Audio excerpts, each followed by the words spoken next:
Bill Wilson is the founder of Metro World Child, an organization which began in Brooklyn, New York. It has since grown into an international ministry that helps over 150,000 children each week around the world, including Kenya, the Philippines, South Africa, and India.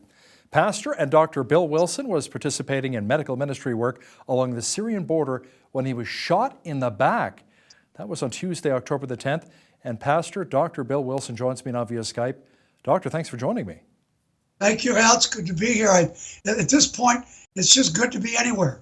Now, you were wearing a bulletproof vest, which saved your life, but the bullet still caused quite a bit of damage. Is that true? It did. It was a sniper bullet. Caught me in the back, broke two ribs. One of them punctured my lung. The impact of the bullet, because of the size of the round, then knocked me forward, breaking one of the ribs up front. I fell on some rocks and ended up fracturing my skull right here. So, but again, it could have been a lot worse. The vest really caught the slug, but because of the size of it, bent the metal plate in the vest and then broke the ribs. So how are you feeling now? Are you healed? It's going to be a long road back. Anytime you break the ribs, it's always not just painful, but a very long healing process. And because of that, I've taken in the blood into the lung, been coughing up a lot of blood and still trying to speak. So it's a bit of a challenge, but Christmas time is a very important part of Metro World Child. So let me ask you, why were you in such a dangerous place to begin with? Well, we had an opportunity to go into Syria and work with some folks that I know that are helping the Syrian refugees. As you know, and the folks know, it's a very painful situation there. And when we were having people coming in on flatbed trucks, 50 patients at a time, doing medical work for some of these people that would not have any kind of medical treatment at all, besides being able to start Sunday school ministry, which of course you know, Metro is the largest Sunday school in the world. Last week, we had 200,000 in Sunday school, and that's wow. Our forte and has been for 50 years that I've been doing this. So between the Sunday school ministry, trying to do medical work and feeding, those people are in such horrendous conditions. It's just horrible. And that's why we were there. So tell me about your vision for Metro World Child Mission in Syria. Well, at this point, the most difficult part is getting doctors to join us. And I think, of course, now with this shooting, that's not a good advertisement for getting folks to come. But to the upside of it, it has drawn attention to the need, which has been an added blessing that none of us would have anticipated. And then, of course, we're looking for people that can interpret, because that's a key, as we all know, for communication. So I think because of the shooting, now it's really captivated people to know that Americans and Canadians are going in there and willing to do whatever it takes to make a difference. And that's one of the things I've said on television and in my seminars all over the world. It's your commitment has to be stronger than your emotions. And so many folks, when something bad happens, your emotions say, that's it, can't do this, we're done. And yet, I think now it's become a clarion call and has really challenged people to step up and be willing to go and make a difference in the lives of those folks. It's a critical time there, Al, very critical. Now, speaking of emotions, Bill, tell me about the emotional condition of these kids after experiencing the horrors of war and terrorism. I know you've got, of course, kids that have been dealt with by chemical weapons, women they're bringing them in on the back of flatbed trucks. Many of them haven't been eaten for days. They have no access to any medical care. So you can see it in their eyes. I've been in war situations before where I've had to wear the vest. I've been shot in the head before, and now I've been shot in the back. So when you go into these parts of the world where people are just grateful for anything, any help you can give, food, medical, anything. We watch the kids, just bringing them in to a Sunday school time where they can actually be children and not constantly looking around, worrying about barrel bombs, worrying about being gassed with sarin. So it was just to be able to watch a child, just be a child and know that they're in a safe place. To me, it's whatever takes time in that part of the world. It's difficult, sure it is. It's risky, without a doubt.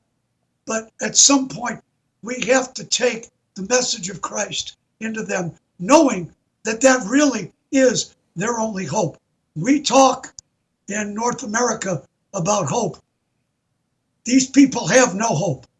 And when we are bringing medicine, when we are bringing food, when we bring the gospel to those places, that's the key. And you can see it. You can see it, even though they may not be of the same belief.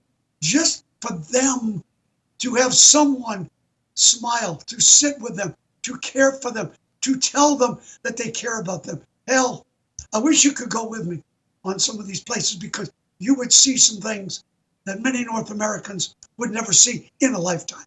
Do a lot of these children also receive some counseling support and help, especially after all the trauma that they've gone through? Oh, no, you're right. You have to do that. It has to be a holistic approach to deal with every part of the child as well as the parent. And that's one of the things that we're trying to get help with now as we go into Christmas. We have a project that we're going to really work hard to make happen. We call Operation Holiday Hope.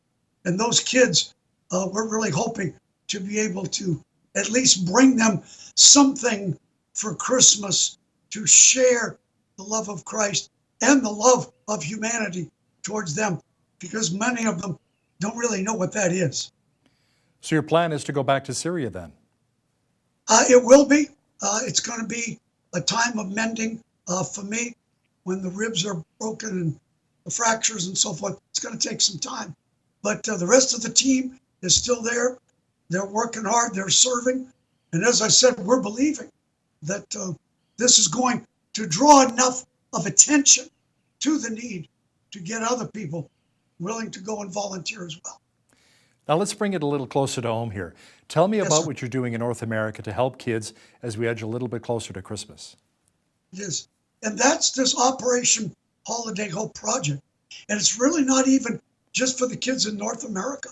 It's going to be now for these kids that go to Metro World Child Sunday School, including the kids in Syria, all over the world. And I normally get a chance this time of year to do some television programs and some TV telethons, but I can't do it this year because I'm not able to stand up for that extended period of time.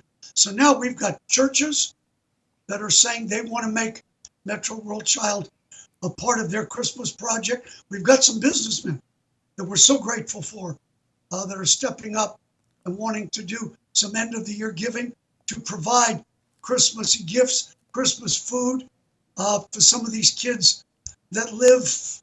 You mentioned Kenya and the Philippines. We've got kids in the garbage dumps in the Philippines. Some of your viewers, I'm sure, are familiar with it. Some of the kids live in a cemetery. Hard to believe, but we actually do Sunday school in a cemetery where squatters live with their families amongst the remains of dead people. We do Sunday school in the cemetery.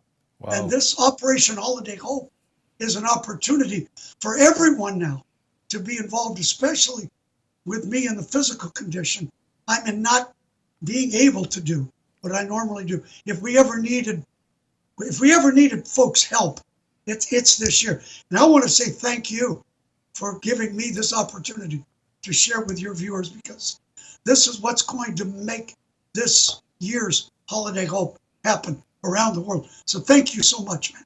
I You're appreciate more than welcome. So Holiday Hope is aiming for 200,000 kids to receive a Christmas gift. And what kind of gifts? And tell me about the impact those gifts will have on the children. Well, it's going to depend primarily on the part of the world. Obviously, in Syria, we're going to try to get them food. Just the simple things of life where a box of food can serve the entire family for several days over Christmas. In the Philippines, of course, it's going to be school supplies, because so many of those kids that live in the dump, in the cemetery, don't even have the simplest things to be able to keep them in school. In Kenya, we're going to try to get some school uniforms, which many of them can't go to school because they have to have a uniform. So we try to tailor it according to the needs of the kids, where they live, and yet still bring some real holiday hope, which is, I've been doing this now for 20 years. And it's amazing to me how every year more churches, more individuals, business people, people that sponsor some of our kids, the generosity, I think, between Canadians and Americans. Thank God for the folks of North America. And I'm so grateful to see the response. And when you see the response of the children, and not even the children, but the families, you've got single moms that would have nothing. I remember last year we had one child that rides the bus that I drive in Brooklyn to bring the kids to Sunday school. And the kids usually, when they get a gift, they're so excited, they want to open it right away. And there was one little girl, when she got the gift, she was holding it very tight. And I said, "Are you going to open it?" She said, "No, Pastor Bill, I'm going to put it under our Christmas tree." I said, "You have a tree?" And she started to cry. I said, "What's wrong?" She said, "No, we don't have a tree. We have a tree branch."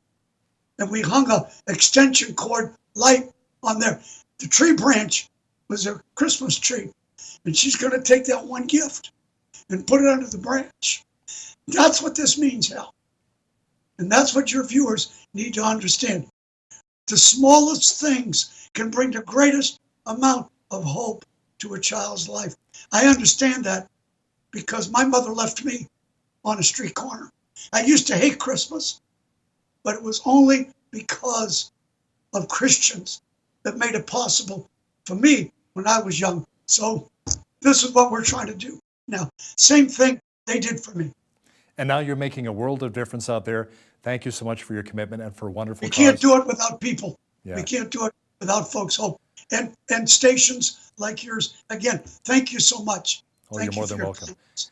Pastor and Dr. Bill Wilson, founder of Metro World Child, I appreciate your time today. Thank you. Thank you, sir. And on behalf of all of us here at Bridge City News, I'm Hal Roberts. God bless, and thanks for watching.